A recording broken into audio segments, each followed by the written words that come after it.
গত নভেম্বর মাসে 24শে নভেম্বর মাসে আমাদের কাছে একটি কমপ্লেন আসে ফুলবাড়ি কান্দি এলাকা থেকে। সেই কমপ্লেন মূলে একটি কিডন্যাপিং এবং পক্সো কেস রেজিস্টার হয় আমাদের থানা, যার মামলা নম্বর 62/24। তো সেই মামলা হাতে নেওয়ার পর আমরা দেখতে পেলাম যে যার নামে কমপ্লেন করা হয়েছে সেই অভিযুক্ত পলাতক।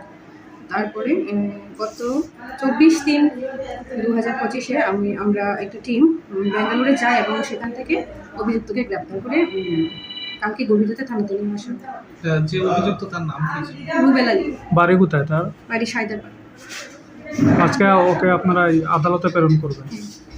কেস নাম্বারটা কত ম্যাডাম? 62/24।